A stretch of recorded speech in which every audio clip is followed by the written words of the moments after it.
So today is the first of 3 weeks on ethical literacy, and we're beginning the weeks of both a combination of a public presentation and lecture from Savannah this week, and then Danielle Villasana next week, and concluding with Shaminda Dulai on the 17th of October. And we're combining those as public events, as we normally run our events, with a workshop for selected photographers. We have 17 photographers that we invited to the workshop. So a slightly different format. So the public part of this, which everyone is here for now, will go, Savannah's going to make a presentation for about 30 minutes, and we'll have about 15 minutes or so for Q&A, for which please put the questions in the Q&A box, and I'll bring those in at the end and ask those. So it will be a little bit shorter than normal webinars, but then we will switch to the workshop with the photographers who have a different link for that. So Savannah's going to kick off with an introduction to the question of photography ethics. What is it, and why doesn't it matter, to get us set up? So Savannah, over to you. That's great. Thanks so much, David, for setting that up there. I'm just going to share my screen really quick. Hopefully you can see that okay? Yes. Okay, great. So today we're starting off with quite a broad question, right?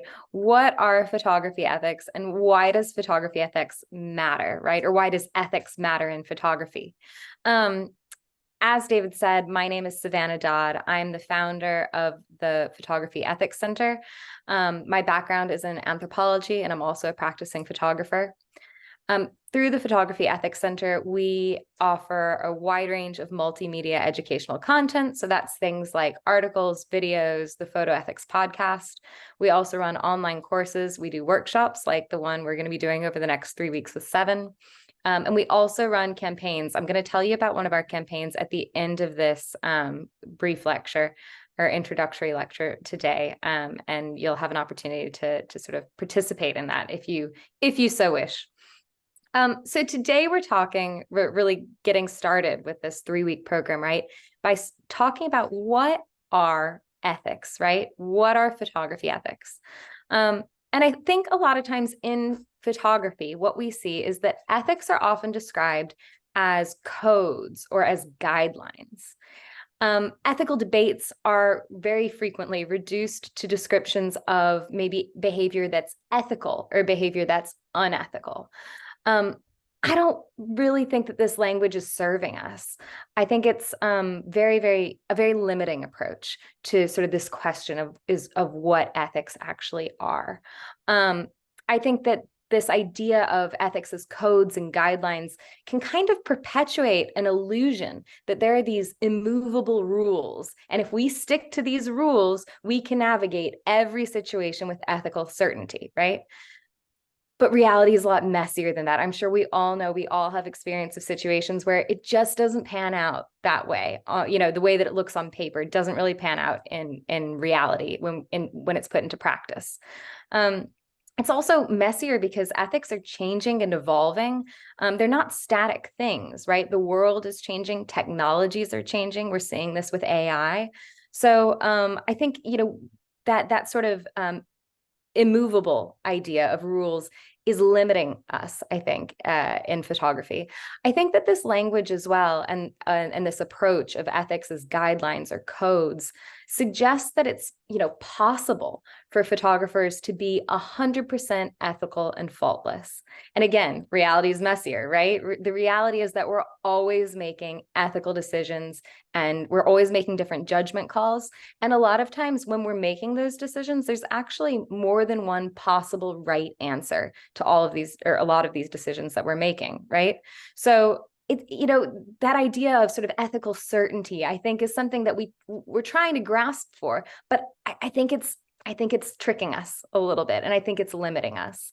So instead of approaching photography ethics as guidelines or as a binary between ethical and unethical, I prefer a slightly different definition of ethics. I like to approach ethics as the principles that guide a person's behavior. And there are a lot of reasons why I like this definition. But one of the things that I really appreciate about this definition is that I think it really helps to account for maybe like 3 key characteristics of ethics. The first characteristic is that ethics are subjective, right? So how I make ethical decisions is shaped by sort of the value system that I was raised in, the life experiences that I've had, my identity and my positionality in society. So all of these things are going to shape how I make ethical decisions.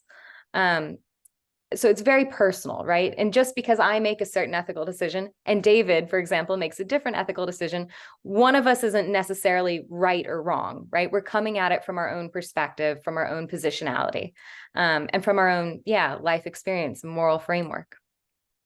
The second characteristic is that ethics are contextual. So this is really just saying that the contexts that we're working in are going to inform how we make ethical decisions. And there are really 3 different types of context, primarily. I mean, there are lots of different ways we can think about context, but there are 3 types of context that I think are really worth drawing our attention to today. The first type of context is sort of the geographic and the cultural context of where a photograph is taken and where it's going, wherever it's going to be seen. Now, it's really important to say that when we're talking about the geographic and cultural context, we're not talking about double standards, right? We're not saying that, what we do as photographers, what I do as a photographer in Belfast, where I live, is going to be different than if I'm visiting a lower middle income country, right? That is not what we're talking about when we're talking about geographic context and sort of considering the geographic context. Instead, what we're talking about is having a genuine engagement and understanding of the sociocultural, political, environmental, and historical contexts where a photograph is going. So that's really just trying to be aware, what's happening in this place where I'm taking photographs, and how is that going to influence either the way that I'm taking photographs or the kinds of photographs that I'm taking or the way I'm presenting photographs. So that's sort of the first type of context, one of 3, right? The second type of context that I want to touch on is the sort of the genre, right? So there are lots of different genres of photography, as we all know, right? But there are going to be sort of different considerations, different ethical considerations if we're presenting work as photojournalism than if we're presenting work as fine art and it's going to hang on the walls of a gallery, right? So when we're making work, when we're making ethical decisions, we're thinking about where is this going to be seen? How is it going to be seen? How is it going to be interpreted by the audience? And what genre am I presenting it in? So that's that second type of context.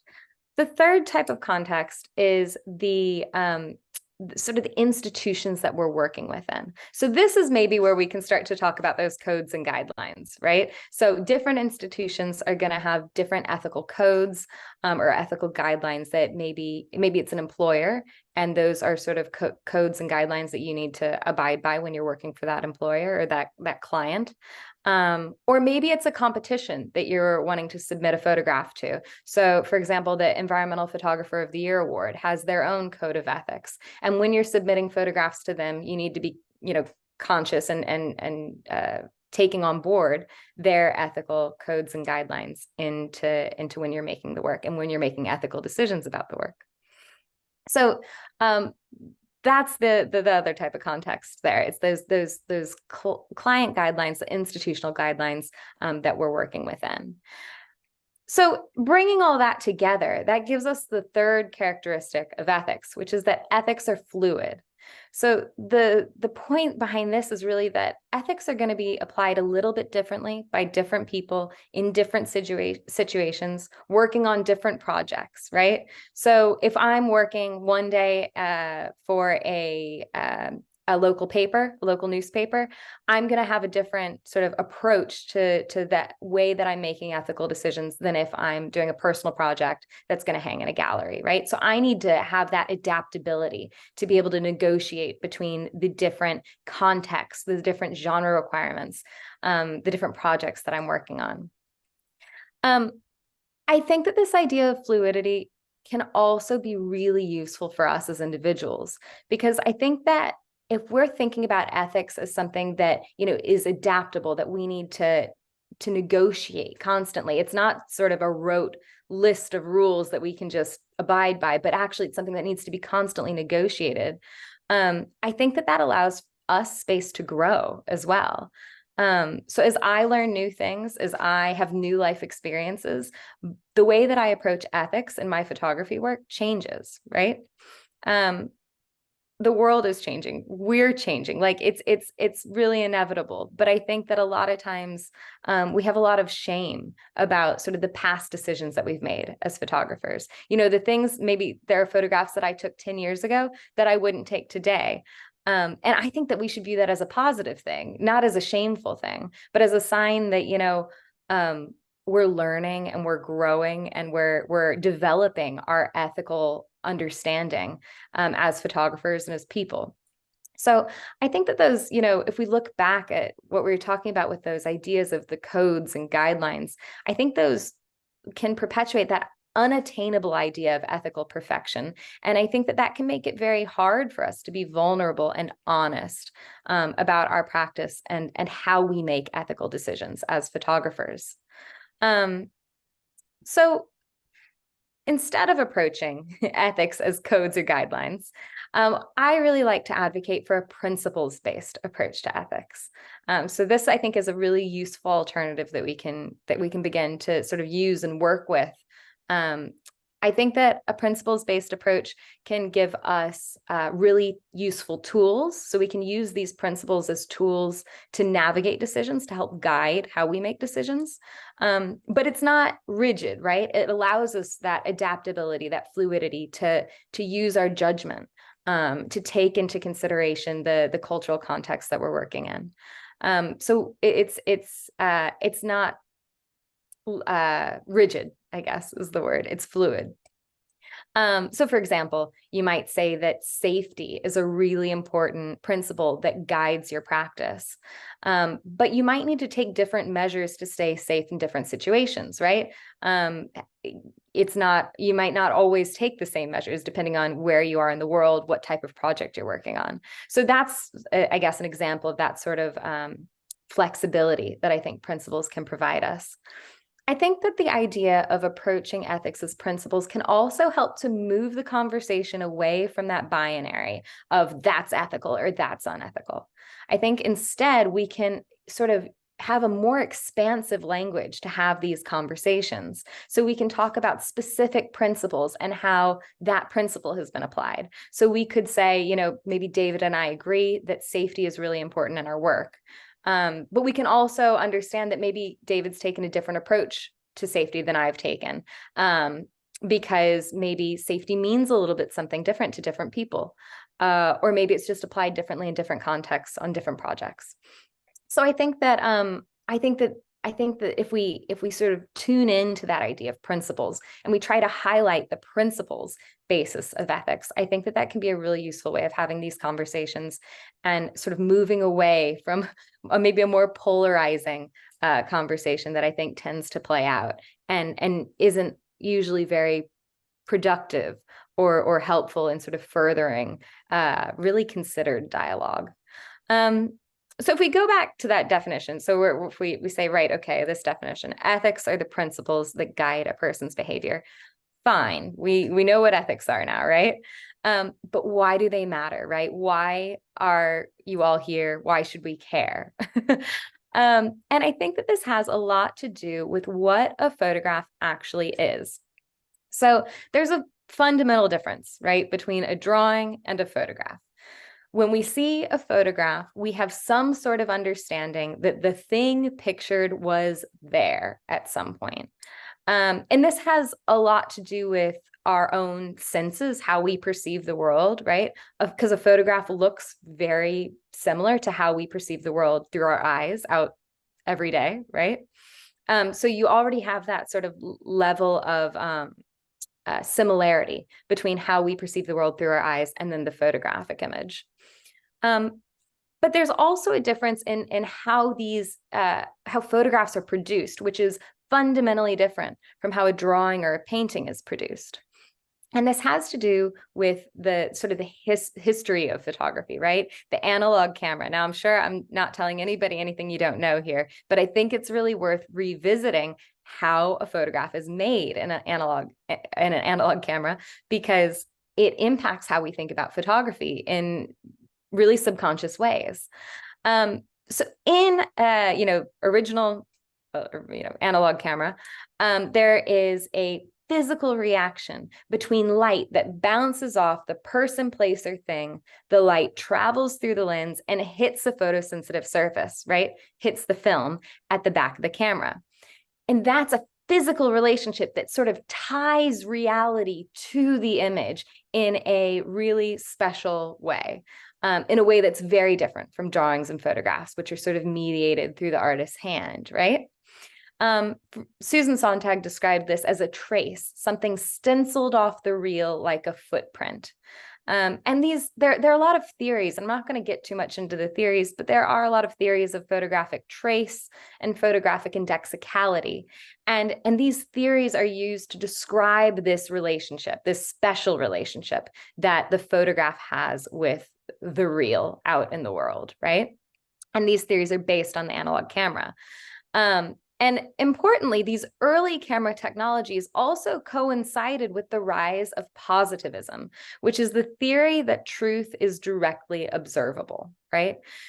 So photographic technologies, which had this sort of physical connection between the image and real life, combined with this positivist theory that truth is observable, and resulted in a really privileged relationship with the idea of truth, so much so that the camera was entrusted to actually be a scientific tool for observation. So the sort of connection between reality and the image combined with positivism led to this use of photography for scientific observation. And of course, because we used photography for scientific observation, that further cemented our trust in images, right? Because scientists are using this, right, to portray the world in a ostensibly objective, we can get into that, an ostensibly objective way, right? And so this whole relationship with reality and the image has been very wrapped up over a couple centuries, right? Or since the invention of photography, I guess. I'm not so good with numbers, so apologies. It's not really a couple centuries, but you know what I mean. So this relationship has meant that we trust images. And for this reason, photographs shape how we see the world, right? So when we're taking and sharing images, we're playing a really active role in shaping how other people see the world.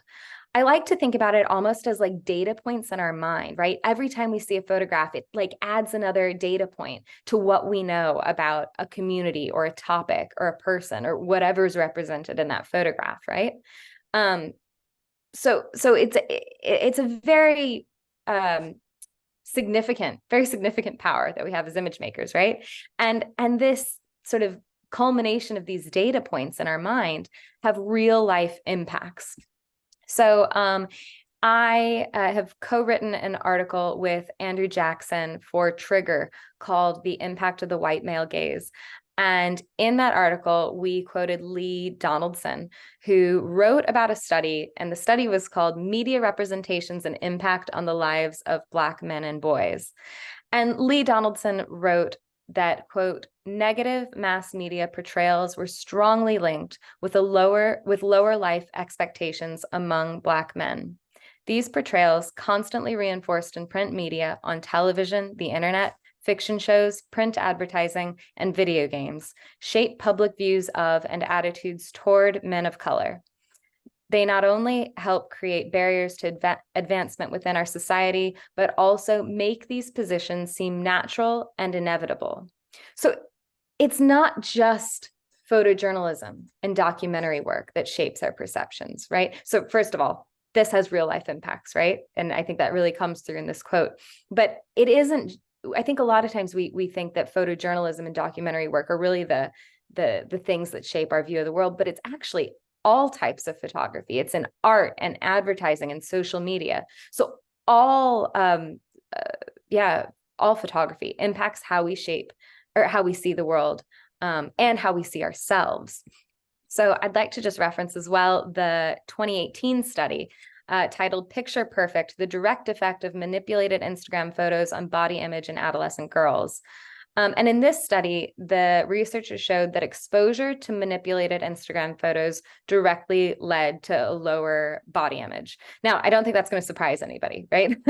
But what is a little bit surprising, I mean, it's not overly surprising, but it's really useful to have the data on it, right? But what I think did surprise me when I was reading the study was that one of the findings was that the authors actually were questioning the ability of the adolescent girls in the study, their ability to detect manipulation. And I thought that that was really interesting, that a lot of times they were looking at images and they couldn't tell if they had been manipulated or not. Because I think, we all know that images can be manipulated. And so, when we're talking about these ideas of truth and photography, like I'm sure every one of you is thinking, well, what about manipulation? I think it's a really valid question. We all know that that happens, right? We know that the photographs that we're looking at might not be telling the truth. But I think there's something really interesting embedded within the question, which is that the starting assumption is that the photograph is accurate, has a relationship with reality, but it has been manipulated. So it sort of goes back to that starting assumption of some degree of trust that we have with an image.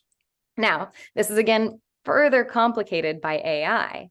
And now we know that there are plenty of images that have absolutely no relationship to reality that are, well, I mean, I guess you could say they do have a relationship to reality because they're learning from somewhere.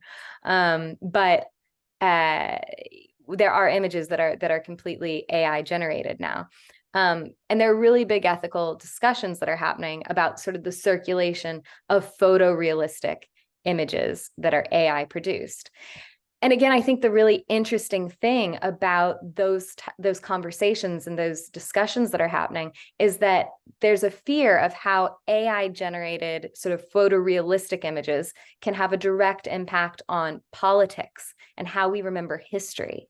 And I think, again, this fear points to that sort of trust that we have with things that look photographic, things that look like this, similar to how we perceive the world through our eyes. And it's sort of that heightened level of, I think, ethical responsibility that comes through when things are sort of photorealistic, because that photorealistic representation has a huge amount of power for shaping our perception and our understanding of the world around us. And I was recently told that I'm accidentally quoting Spider-Man, so I apologize, but with the power comes responsibility, right? And it's a trope, but it's a trope for a reason. So to meet this responsibility, something that we have launched at the Photography Ethics Center and something that we're asking all photographers to do is to write their own statement of ethics. So a statement of ethics is really a declaration of the ethical principles which guide your own work and a description of how you enact them in practice. So it's an action-oriented statement, right? It's not just sort of empty words like I believe in dignity, right? It's like, what does dignity look like? How do you work toward dignity in your images?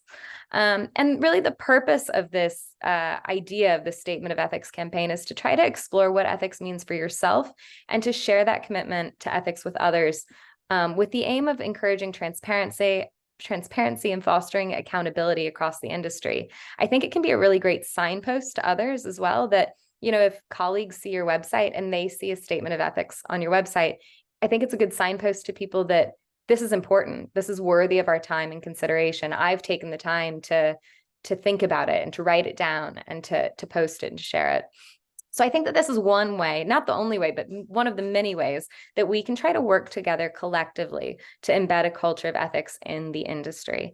So if you're interested in that, please have a look at the link, and you can make the pledge and sort of commit to writing your own statement of ethics. So that is, in 27 minutes, that's a brief introduction to what are photography ethics and why do they matter. So thank you very much for everyone's attention, and I'm really happy to take any questions that you might have. That's great, Savannah. Thank you. Yes, we've got a couple of questions for you. Again, if you want to ask a question, please put it in the Q&A box. That's where I'll be looking for the questions.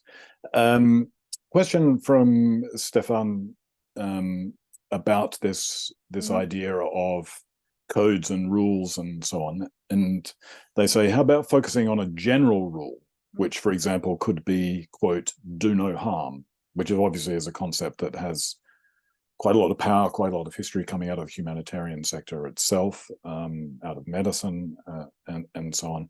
Do you see something like that being an applicable rule, or do you think about it as a general principle, or do you think there are some problems with a general statement like do no harm? I think that that's a great starting point for sure. I mean, I think, the principles can really be whatever you want them to be. And I would very much encourage people to come up with your own and not sort of copy, a set of principles from somebody else that looks good, because I think that it's not only about identifying what the principles are, but how do you actually enact them? So sure, yeah, do no harm is a really great starting point, a really great principle to consider. But what does that actually look like in practice? And how do you do no harm, right? How do you sort of take those steps and put that into action? I think that if we don't identify actions, I think that there's a real risk of it becoming sort of empty platitudes where we sort of say, this is what we believe, but it also, not only can it be a bit empty, but it's really hard to put into practice if we don't know how we're going to put it into practice. Does that answer your question? Okay. Yep. Question from someone who's listed as anonymous. It's about your views on the ethical issues, ethical considerations of press photography awards, particularly involving conflict. They cite a conversation with someone at 20 odd years ago at a World Press Photo Awards event where they say a reputable photographer told a story about knowing other photographers who gave a local person half a $50 bill to go into dangerous zones and get pictures. If they came back alive, they got the other 50. The question is, how does an industry balance the complexity of this? I think I'd like to make a first answer on that is, I don't think there's much very complex about that example if it was true. I wouldn't have much hesitation personally in saying that that is completely unethical on a number of different grounds and would be disgraceful. And that if a contest ever knew about that,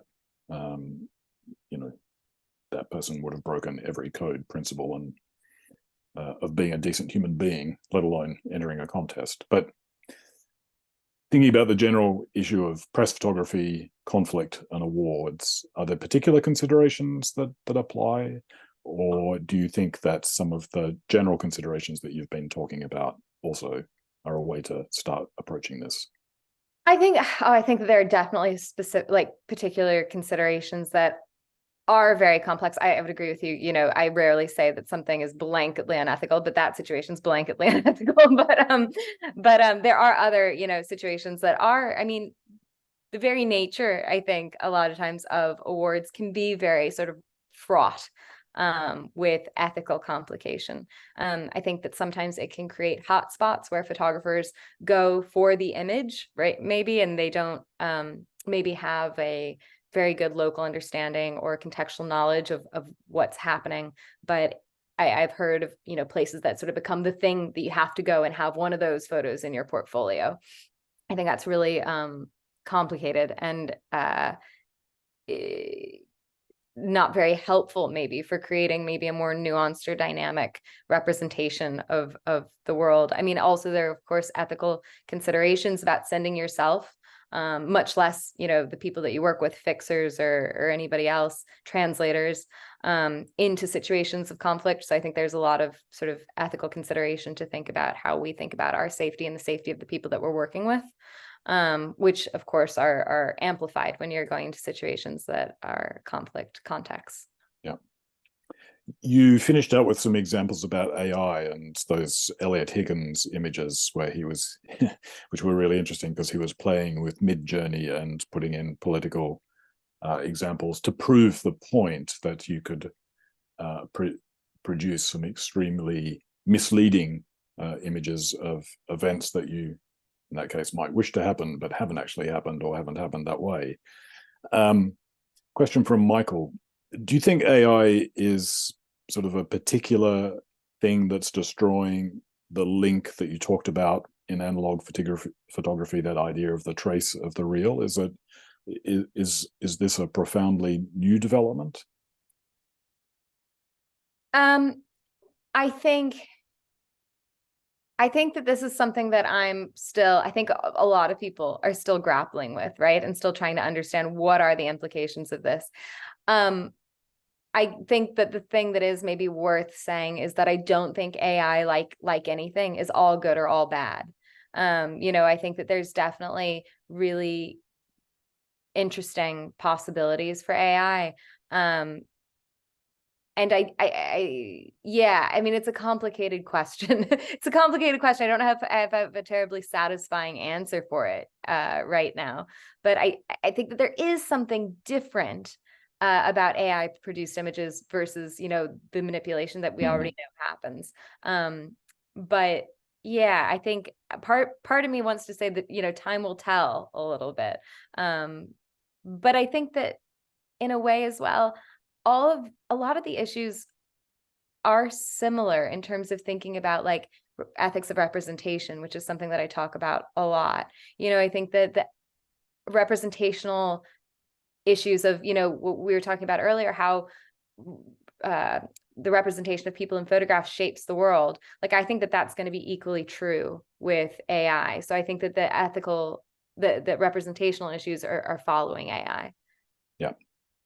And I would just say to people who are interested in that, obviously it is on the one hand early days, yet things are happening at great pace.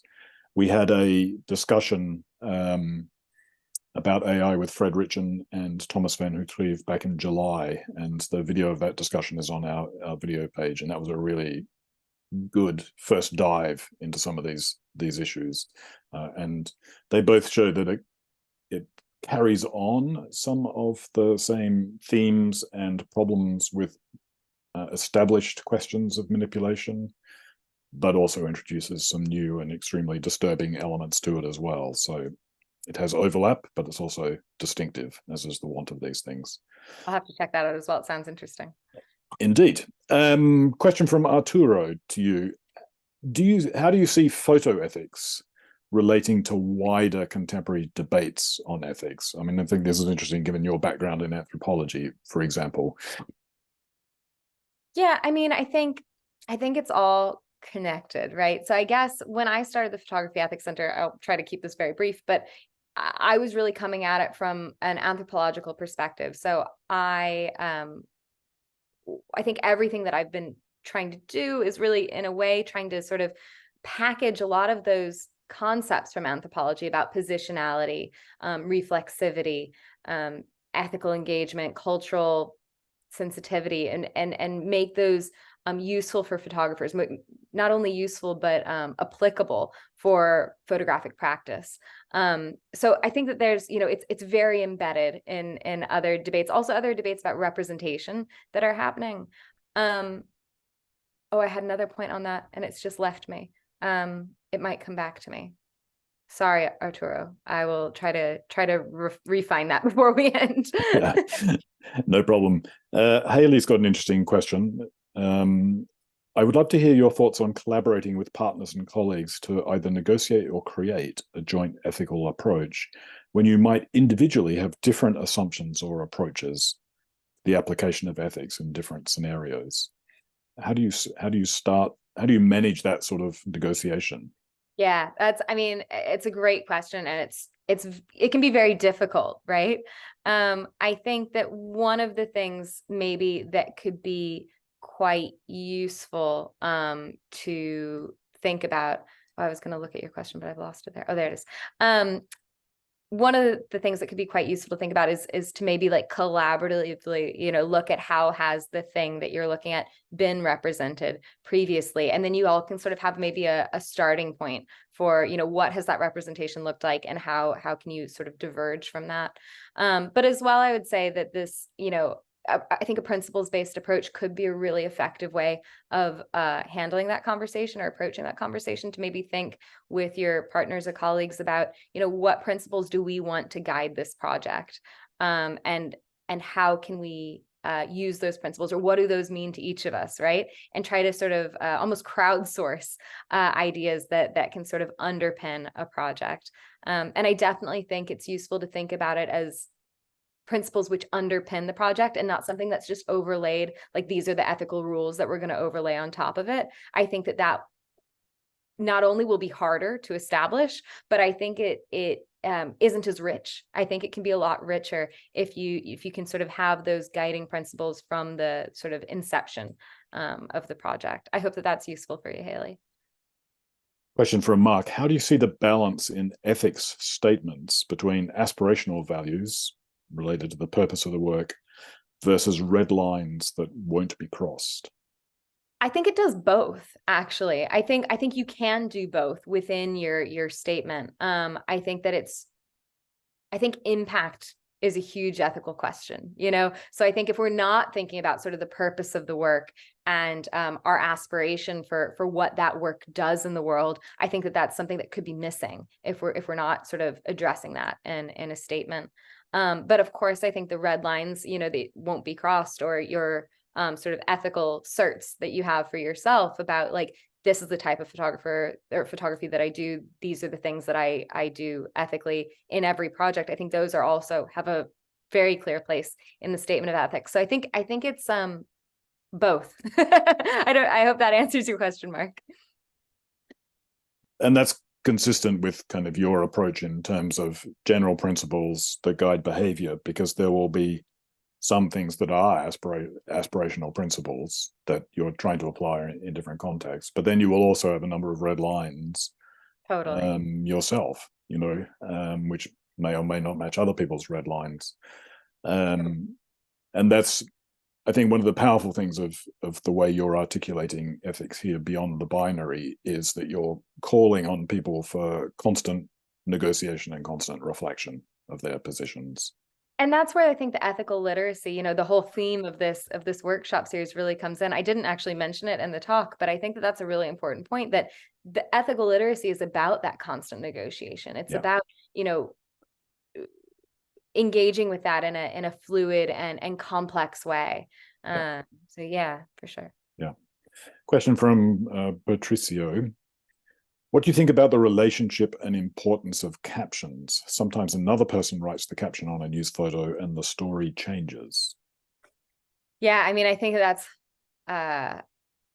definitely important to think about, the words that we're pairing. I think, it kind of goes into thinking about the context of presentation and reception of an image, right? Because like you said, like the words are going to influence how a person is interpreting the image that's being seen. So I think, maybe Shimendra Delay is going to be a better person to speak to that, because he has sort of experience as a photo editor and a photographer. But I would imagine that he would talk a lot about the importance of sort of good communication on editorial teams. So good communication to make sure that, the photographer's images aren't sort of being distorted by captions, and that, everybody understands what's happening in an image. I think that's the communication is key for that. Yeah. A long comment from someone who's listed as anonymous about whether there's also a matter of picking your battles on some of these things and thinking about ethics as principles and their application and so on. picking your battles in terms of priorities. For example, this person says, what if my client is damaging the environment, but I'm being commissioned for a project by them helps pay my bills? You're not going to be able to answer everyone's needs to negotiate some of these competing things, but how would you start thinking about that? How would you start approaching an issue like that? I mean, I think like the anonymous commenter said sort of at the start there, that there are systemic issues, that massive systemic issues. And, freelancers are in incredibly tenuous, insecure situations. And I think that, again, it's going to be, red lines are going to be different for everyone. And I think it's not, it's complicated, and it's a decision that I think everybody has to make for themselves. But yeah, I think there are massive systemic issues, which are probably making it much more complicated and much more difficult for freelancers who maybe do have sort of certain ideals that you want to uphold in terms of who you want to work with and who you don't want to work with. I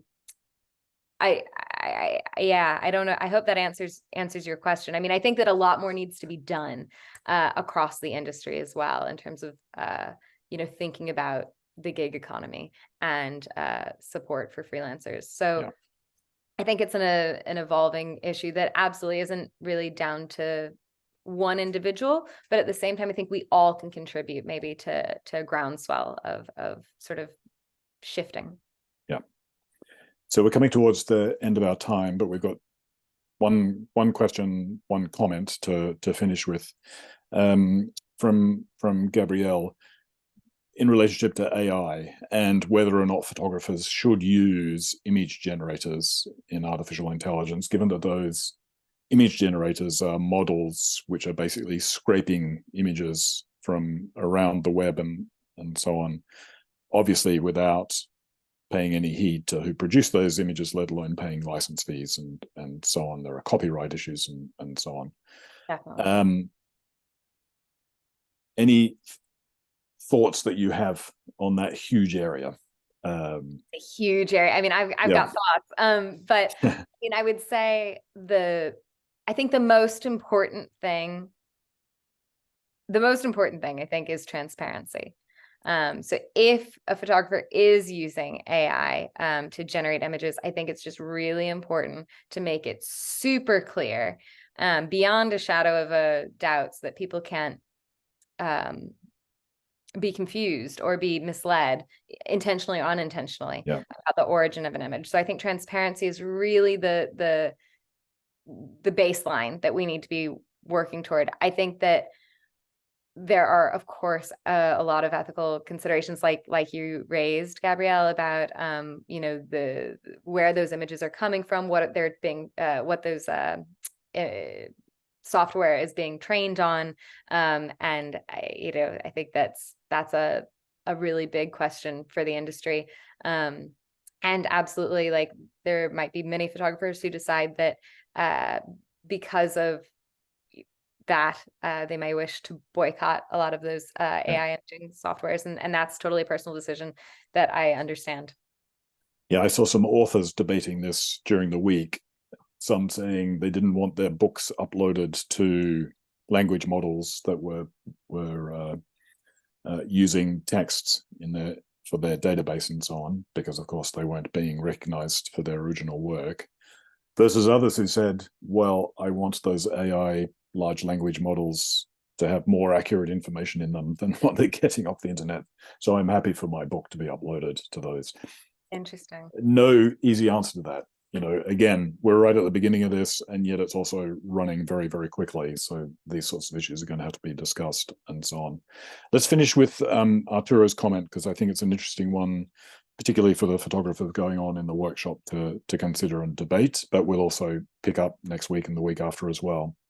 He says, I like the openness of your approach, especially your skepticism of an over-reliance on codes and guidelines, but it feels relativistic.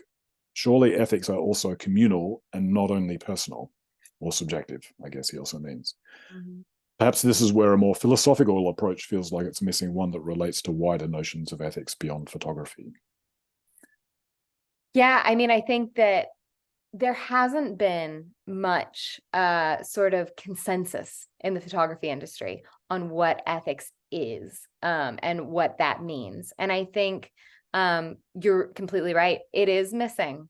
And I think maybe what I'm hoping is that by sort of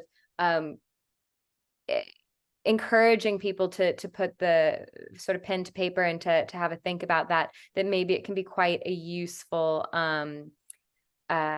way of moving the dial, pushing the dial in a direction toward maybe a consensus in the industry. I think that we would really benefit from that, a degree of consensus that we can all work from, because right now I think it is a bit destabilizing or decentralized.